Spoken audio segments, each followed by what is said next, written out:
Bienvenidas y bienvenidos, ¿cómo están? Qué gusto saludarles en una sesión más de la asignatura Historia. Soy la profesora Adriana Zarco Ramírez y espero que en estos días estén aprovechando la oportunidad de estudiar en esta modalidad a través de Aprende en Casa 2. Recuerden mantener la sana distancia, lavarse las manos con agua y jabón durante 20 segundos y usar el cubrebocas de manera correcta. Al cuidarnos nosotros mismos, cuidamos a los demás. Hoy concluiremos con el tema de la independencia de las colonias de España en América, haciendo énfasis en reconocer la influencia de las ideas liberales en el pensamiento libertario de José María Morelos y Pavón y de Simón Bolívar, y los cambios y permanencias en la situación política, económica y social en el periodo de independencia y con el presente. Antes de comenzar, les recuerdo que es importante que participen en las actividades planteadas a lo largo de la sesión. También les invito a tener cerca su libro de texto, cuaderno u hojas blancas, así como lápiz o bolígrafo, y colores para registrar las ideas principales, dudas y reflexiones que tengan y para que posteriormente puedan compartir sus avances con su familia. Si ya están listos y listas, comenzamos. Al principio del siglo XIX, en las colonias españolas en América, iniciaron diversos movimientos de independencia, pero siempre conocemos las acciones individuales de los libertadores y desconocemos la participación de otros protagonistas de la historia, como las mujeres en el movimiento de independencia de México. Para saber un poco sobre una participación, les leeré lo siguiente. La vida de las mujeres de la clase media y de la clase alta en los años anteriores a la independencia y aún en los inicios de la misma ocurría en el ámbito de lo privado. La vida colonial llevaba 3 siglos en México y esto se traducía en restricciones que limitaban a las mujeres al hogar, al convento o a la iglesia, clausuradas e enclaustradas, ya sea en la casa familiar, la del padre, marido o compañero, en las casas de Dios o en las de recogimiento. De cualquier forma, la mujer vivía y permanecía en la cultura del silencio y la discreción. La instrucción escolar para las mujeres de clases citadas se reducía tan solo a enseñarles a leer, pero no a escribir, no porque las niñas no pudiesen aprender el arte de la lectoescritura, sino porque la intención era mantener un control sobre ellas y así evitar que pudiesen establecer una comunicación epistolar, de manera privada, con otras personas a espaldas de sus protectores. La lectura sí fue considerada necesaria, ya que de esta forma las mujeres podían leer los misales y los libros de oraciones otorgados y previamente autorizados y revisados por sus tutores y por sus confesores. Para estas mujeres no existía términos medios. Su conducta solo podían ondular entre la exaltación virginal o el tropiezo y entre la virtud o el pecado.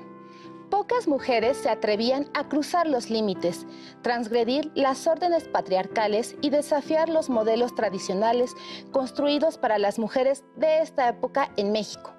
Como ejemplos, recordemos a Juana de Asbaje, Leona Vicario, Josefa Ortiz de Domínguez, Gertrudis Bocanegra y María Ignacia, la Güera Rodríguez, que fueron de las pocas mujeres que se atrevieron a hacerlo, sufriendo las consecuencias y el rigor del dominio patriarcal, como le sucedía a aquellas que osaban traspasar la línea del silencio y del anonimato que se les impuso. La vida de las mujeres pobres y de las mujeres indígenas en México en la época de la independencia fue especialmente difícil, al igual que una importante proporción de mujeres de clase media o alta carecían de instrucción escolar. La Iglesia se encargaba de dar la instrucción religiosa a la población en general y sobre todo a los niños y a las niñas. El catecismo representó en algunas ocasiones la única instrucción formal que recibían las mujeres. El analfabetismo en la clase pobre era del 100% y, sobre todo, tratándose de las mujeres. Para las mujeres pobres, los controles de obediencia y conducta eran tan estrictos como los que debían observar las mujeres de cualquier otra clase económica, pero que, desde luego, se veía agravado cuando existía desigualdad y marginación.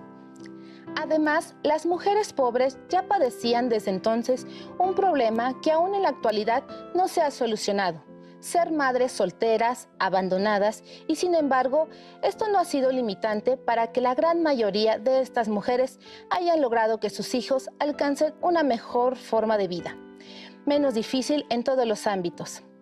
La vida de estas mujeres significaba que realizaran labores domésticas muy complicadas. Por ejemplo, la preparación de los alimentos que, como sabemos, implicaba en la dieta de las masas pobres, al igual que hoy, el consumo de tortilla. Y esto quiere decir que las mujeres tenían que hacer las tortillas, elaboración que consistía en desgranar el maíz, hacer la cocción del nixtamal, molerlo y finalmente transformarlo en aquel alimento que debía cocinarse utilizando leña u otro combustible de la zona. Por ejemplo, en las regiones semidesérticas se utilizaba la penca de maguey seca, que la misma mujer debía recoger para el fogón de su cocina. También en la elaboración de la ropa, las mujeres estaban a cargo, además del lavado y limpieza de la misma, el proveerse de agua potable para beber y para la cocción de los alimentos. En la mayoría de los casos, también era una labor realizada a cargo de las adultas y de las niñas. Agreguemos a esto la crianza de los niños y el cuidado en general de la familia. Comprendemos entonces que las mujeres en verdad tenían una vida difícil y sin embargo muchas de ellas caminaron junto con los insurgentes, sirviéndoles de guías, cocinando, curando, acompañando, alentando y auxiliando, como estaban acostumbradas a hacerlo cada día de su vida. ¿Qué les parece? Como pudimos ver, las mujeres han colaborado en la construcción de este país y han sido piezas fundamentales en el desarrollo de todos esos movimientos. Pero también sabemos que en muy pocas ocasiones se reconoce su participación. Comenten con su familia qué cambios o permanencias logran identificar entre la situación de la mujer en el movimiento de independencia en México y en la actualidad. Como hemos visto en las sesiones anteriores, los ideales de la Ilustración viajaron por todo el continente europeo, llegando eventualmente hasta América. En el caso concreto de España, durante el último tercio del siglo XVIII, el liberalismo también se hizo manifiesto mediante una creciente demanda de diversos sectores sociales por acabar con el absolutismo e imponer un régimen republicano. Sin embargo, en las posesiones españolas en América, las autoridades coloniales ejercían una censura sobre la circulación de los ideales liberales e ilustradas. La influencia de las ideas liberales en América tomó gran fuerza y fue fuente de inspiración para Simón Bolívar, con la escritura de la Carta de Jamaica y de José María Morelos y Pavón, autor del documento Sentimientos de la Nación, antecedente de la primera constitución de nuestro país y de gran importancia, porque sientan las bases de la división de poderes en ejecutivo, legislativo y judicial. La soberanía de la nación como beneficio emanado del pueblo y la abolición de la esclavitud y del sistema de castas. Les propongo las siguientes preguntas para que se guíen a lo largo de la sesión. ¿Cómo influyeron los ideales liberales en el pensamiento de José María Morelos y Pavón? Del documento Sentimientos de la Nación, ¿qué aportaciones siguen vigentes hoy en día en nuestra Constitución política? ¿Qué influencia tuvo el pensamiento liberal de Simón Bolívar en América? A continuación, los invito a ver y escuchar el siguiente video para conocer un poco más sobre las ideas liberales de José María Morelos y Pavón. Después del fusilamiento de los primeros líderes del movimiento de independencia, el cura afrodescendiente José María Morelos y Pavón encabezó el movimiento en la costa sur de la Nueva España. ¿Cuáles fueron las campañas y propuestas políticas de Morelos? En agosto de 1811 se estableció la Suprema Junta Nacional Americana, dirigida por el insurgente Ignacio López Rayón. La Junta dio legitimidad al movimiento de independencia, el cual adquirió el valor de una causa justa, avalada y representada por autoridades reunidas en un cuerpo soberano. Para Morelos, esto legalizó las funciones de su ejército, formado por afrodescendientes y mulatos, antiguos peones de haciendas, exsoldados realistas y miles de campesinos. También, al mando de una tropa selecta, se encontraba Hermenegildo Galeana, su lugarteniente. Entre 1810 y 1811, en su primera campaña, Morelos avanzó de Carácuaro hasta Zacatula, poblados del actual estado de Michoacán. Bordeó la costa hacia el sur y desde Acapulco se dirigió a Chilpancingo, que tomó en mayo de 1811. En su segunda campaña, entre 1811 y 1812, destacó la toma de la ciudad de Cuautla en diciembre de 1811. En febrero de 1812, el general realista Félix María Calleja sitió esa ciudad. Después de 3 meses de lucha, el ejército insurgente salió del lugar. Entre 1812 y 1813, Morelos y su ejército tomaron Tehuacán, en el actual estado de Puebla, Orizaba y Jalapa en Veracruz, y Acapulco en el actual estado de Guerrero. En su última campaña, en diciembre de ese año, el ejército insurgente fue derrotado en la toma de Lomas de Santa María, Valladolid, hoy Morelia. De ahí en adelante, su actividad se limitó a los actuales estados de Michoacán y Guerrero. El 14 de septiembre de 1813 se realizó la apertura del Congreso de Chilpancingo. Ahí Morelos presentó el documento Sentimientos de la Nación. Sus principales propuestas fueron la libertad e independencia de América, la religión católica como la única, la emanación de la soberanía por parte del pueblo y la división de poderes en legislativo, ejecutivo y judicial. El 6 de noviembre de 1813 se emitió el Acta Solemne de la Declaración de Independencia de la América Septentrional, basada en algunos puntos de los sentimientos de la nación. Esta acta reconocía la soberanía de la nación mexicana y su independencia de España. El 22 de octubre de 1814 se promulgó la Constitución de Apatzingán. En ella se estableció que la soberanía reside en el pueblo, la separación de poderes, la libertad de expresión y que el gobierno debe garantizar a los ciudadanos sus derechos naturales. Como pudimos ver y escuchar, las ideas liberales pasaron de la charla y la difusión en pasquines y gacetas a documentos que expresaron el pensamiento y las demandas de los líderes de los movimientos de independencia. En Nueva España, las ideas del liberalismo influyeron en el pensamiento de José María Morelos y Pavón, lo cual quedó plasmado en uno de sus principales documentos, Los Sentimientos de la Nación. José María Morelos y Pavón fue un sacerdote y militar mexicano que estuvo al mando de la segunda etapa de la Guerra de Independencia de México. Morelos fue un personaje clave en el proceso de independencia de México. Además de sus victorias militares, Morelos le dio cohesión política e ideológica al movimiento insurgente. Morelos dio al movimiento independentista mayor organización política al convocar la instalación del Congreso de Anáhuac en la ciudad de Chilpancingo en junio de 1813. Al Congreso asistieron representantes de varias provincias en las que tenían influencia los insurgentes. Entre ellas estaban Puebla, Oaxaca, Michoacán, Guanajuato, Zacatecas, Tlaxcala, Nueva Galicia y México. En la primera sesión del 14 de septiembre de 1813, Morelos expuso el ya referido documento Sentimientos de la Nación, en que 23 puntos sentaba las bases para el debate legislativo. A continuación, leeré algunos de los artículos sobresalientes. Les invito a que identifiquen el tipo de gobierno que propone, que menciona sobre la soberanía y las libertades individuales. Artículo primero. Que la América es libre, independiente de España y de toda otra nación, gobierno o monarquía, y que así se sancione, dando al mundo las razones. Artículo quinto. La soberanía dinama inmediatamente del pueblo, que solo quiere depositarla en sus representantes, dividiendo los poderes de ella en legislativo, ejecutivo y judiciario, eligiendo las provincias sus vocales y estos a los demás, que deben ser sujetos sabios y probidad. Artículo 11.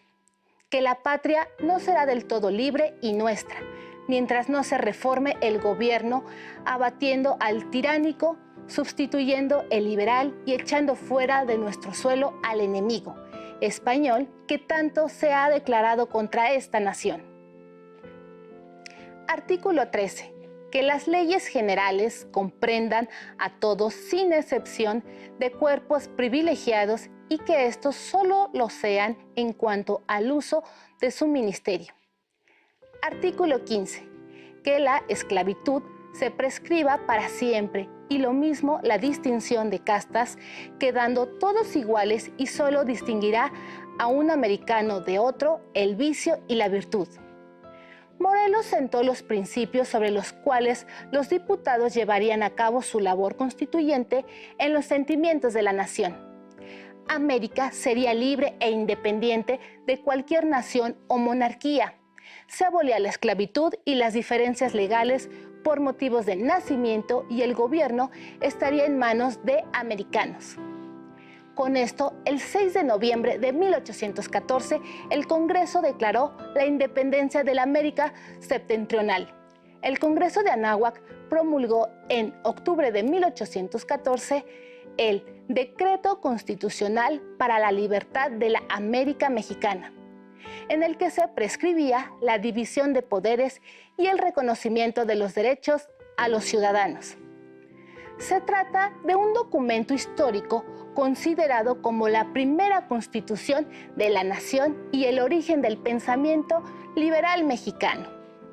Como apreciaron, el documento Los sentimientos de la nación incluyen las ideas liberales como la soberanía popular, la división de poderes en legislativo, ejecutivo y judicial, la igualdad social, el fin del sistema monárquico y el establecimiento del gobierno liberal que adoptó un sistema republicano. Estos preceptos están presentes en la actualidad en la Constitución Política de los Estados Unidos Mexicanos. La función de una constitución es precisamente constituir un Estado para organizarlo y ponerle límites al poder. Igualmente sirve para garantizar la dignidad de las personas, los derechos de los individuos y las vías para hacerlos efectivos. Por su parte, el libertador Simón Bolívar criticó en la Carta de Jamaica al rey que ambicionaba posesiones y riquezas, mientras que los americanos deseaban paz, ciencias, arte, comercio y agricultura, y preferían la república a los reinos. Bolívar rechazó la monarquía y expresó que los habitantes de América eran proclives a la ilustración. También expuso al mundo la situación que atravesaba América después de 300 años de colonia, una opresión que mantenía en la miseria a millones de americanos. Leamos el siguiente fragmento. 3 siglos ha, dice usted, que empezaron las barbaridades que los españoles cometieron en el grande hemisferio de Colón, barbaridades que la presente edad ha rechazado como fabulosas, porque parecen superiores a la perversidad humana y jamás serían creídas por los críticos modernos, si constantes y repetidos documentos no testificasen estas infaustas verdades.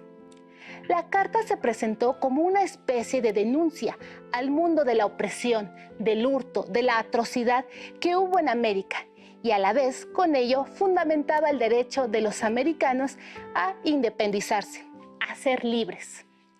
La Carta de Jamaica es la carta de la unidad de los pueblos de América, para defenderse, para progresar, porque Bolívar creía que una de las debilidades que tenía el movimiento revolucionario era no estar unidos.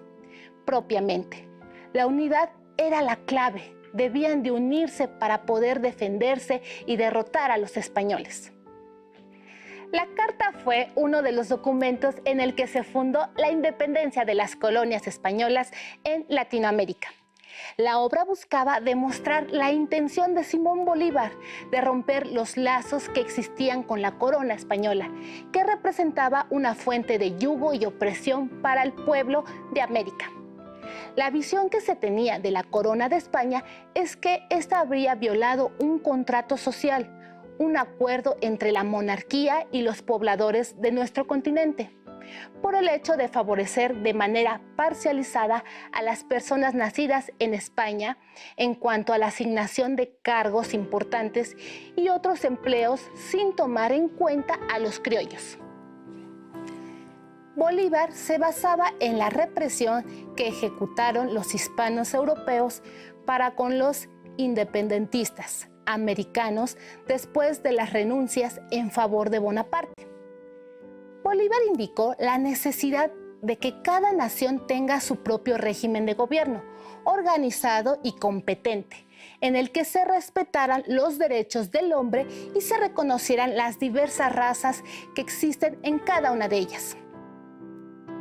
Asimismo, destacó la diversidad originada por el mestizaje y el consecuente surgimiento de una nueva especie media, mezcla de blancos, criollos, aborígenes y afroamericanos que tendrían derechos como legítimos propietarios del país. El Libertador expuso una visión de la región en la que prevalece la unión de los países americanos por medio de la lengua y la cultura, con la diversidad como base fundamental. Ahora han comprendido cómo los ideales del liberalismo causaron un gran impacto en el desarrollo de las sociedades modernas. Los sentimientos de la nación fue uno de los documentos de mayor importancia, ya que sentó las bases del movimiento de independencia y de la constitución política actual. Asimismo, Bolívar propuso un sistema republicano con división de poderes y responsabilidades limitadas de la autoridad. Su sueño era poder unificar toda América en una sola patria grande. Fue fuente de inspiración para otros procesos revolucionarios en el continente. Simón Bolívar es hoy ejemplo de ideas universales de lucha por justicia social, política y cultural de los pueblos del mundo. Sus pensamientos se perpetúan en la historia americana. Con todo lo anterior, podrán retomar las preguntas que se plantearon al inicio de la sesión y reflexionar sobre ellas. ¿Cómo influyeron los ideales liberales en el pensamiento de José María Morelos y Pavón? Del documento Sentimientos de la Nación, ¿qué aportaciones siguen vigentes hoy en día en nuestra Constitución política? ¿Qué influencia tuvo el pensamiento liberal de Simón Bolívar en América? Es momento de continuar con el reto que iniciaron el inicio de la semana, el cómic. No olviden destacar los aspectos más importantes de la sesión. Recuerden emplear un lenguaje claro sin omitir detalles. Se pueden apoyar de su libro de texto para retomar algunas imágenes que consideren relevantes para complementar su trabajo. Pongan manos a la obra. No olviden que este tema lo podrán encontrar en su libro de texto en el bloque 1. Para conocer un poco más del tema, les invito a leer Virreinato de la Nueva España, del autor Alberto Sarmiento, que se encuentra en la biblioteca escolar. También les invito a consultar otras fuentes bibliográficas, digitales y audiovisuales que tengan a la mano. No olviden acercarse a páginas confiables respaldadas por una institución educativa como las universidades. Listo, terminamos, pero aún nos queda mucho por explorar y descubrir. Les pedimos que sigan en sintonía con nosotros y continúen llevando a cabo todas las medidas de higiene para que rápidamente podamos estar en la escuela de regreso. Así que nos vemos pronto aquí en Aprende Casa 2. Hasta la próxima. Si tienes dudas o necesitas ayuda, llama al Centro de Apoyo Pedagógico a Distancia. El número de teléfono para secundaria es el 55 36 01 71 23.